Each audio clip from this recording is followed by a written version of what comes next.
It's Wednesday, February 4th, 2026, and we could experience 2 Arctic blasts in the upcoming week, along with a significant snowstorm affecting parts of the Ohio Valley and the Northeast. Our primary concern, however, is the second Arctic blast. The second Arctic blast is expected to surge down from Canada and could bring temperatures well below freezing, possibly dropping as low as 5 degrees Fahrenheit in much of the Northeast. Additionally, the winter storm is likely to impact a large portion of the Ohio Valley and surrounding areas, bringing with it the potential for notable sleet and even some freezing rain.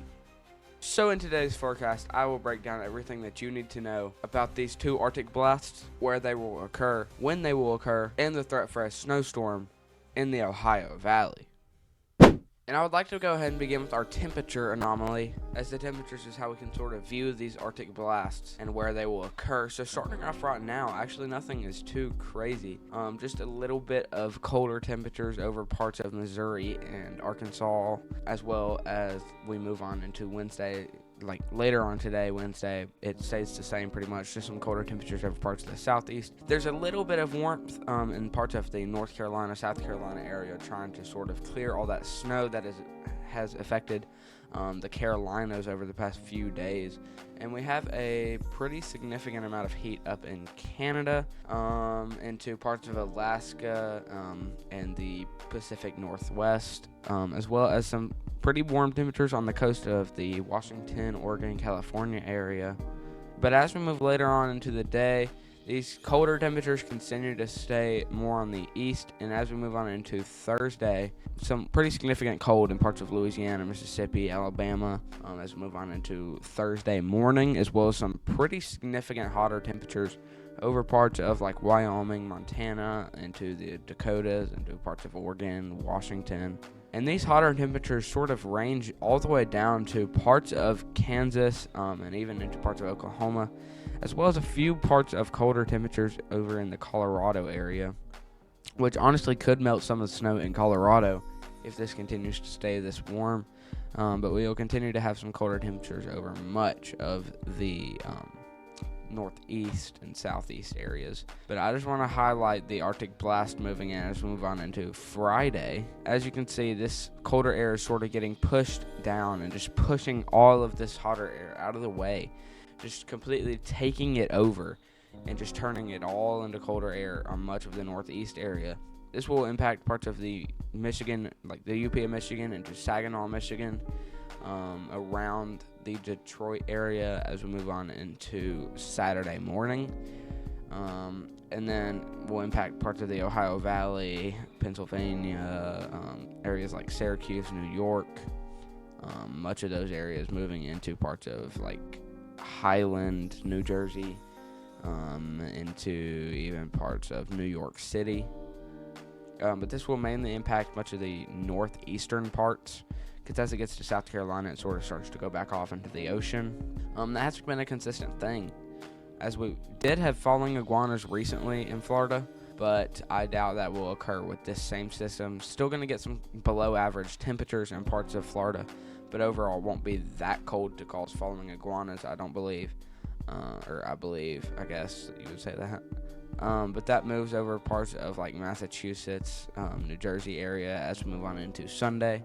Begins to move off of the northeast as we move like into New England as we move on into next Monday and Tuesday. So like I said, as we move on into Monday, this is what it will be looking like. Hotter temperatures sort of pushing off all this colder air.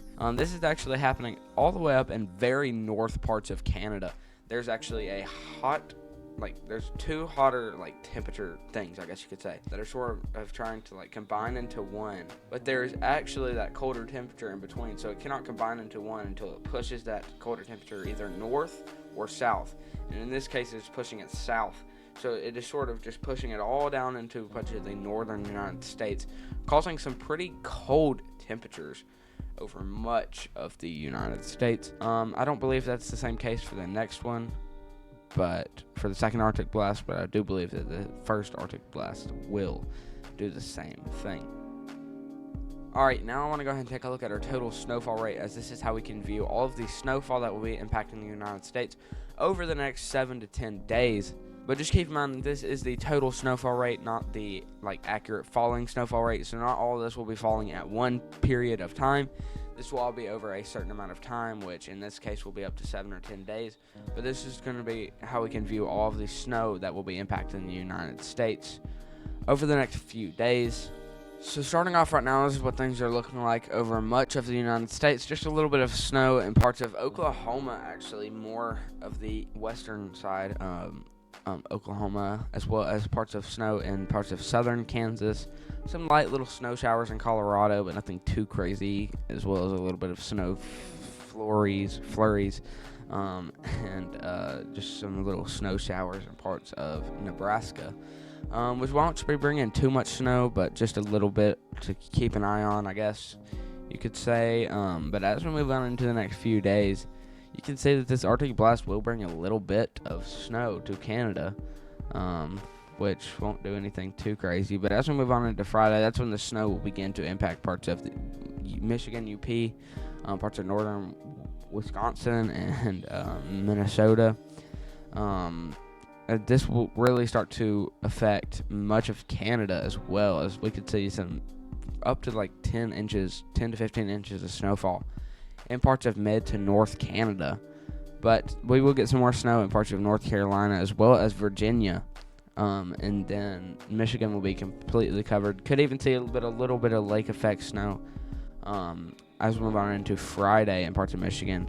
But this will just start to move down from the south, impacting parts of the Ohio Valley, as well as even parts of Nashville, Tennessee could get some snow flurries. And maybe even catch a little bit of snow if this moves a little bit more to the west. But this will get a little bit of snow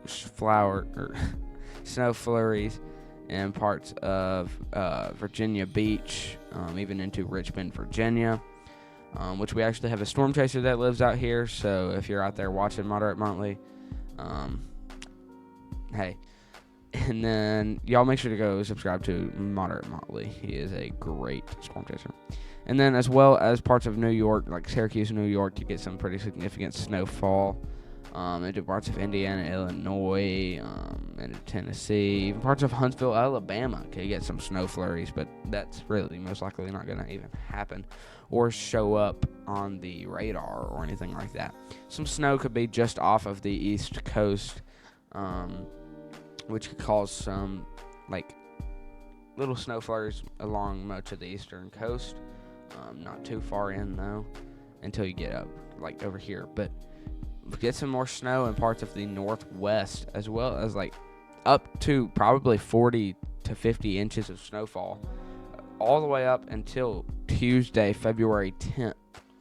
Up in the Pacific Northwest, but just keep in mind that this is too far to accurately predict where this may occur, how many inches of snow we could get, and if this is the exact location that this will hit. However, that was all we had to talk about today. I just want y'all to know that this is my last video without braces so far. So, I am actually heading to get braces within the next 2 hours of y'all seeing this, I guess.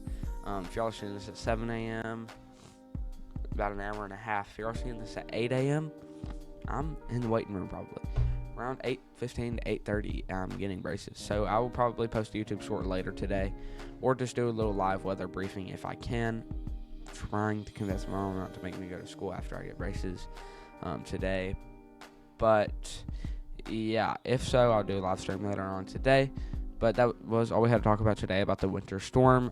I do live streams during this, do live coverage. So make sure to go ahead and like and subscribe. Turn on post notification bells so that you're updated whenever I post or whenever I go live to do live coverage and help keep you safe. Don't forget to like and subscribe like I said, and thanks for tuning in. Peace.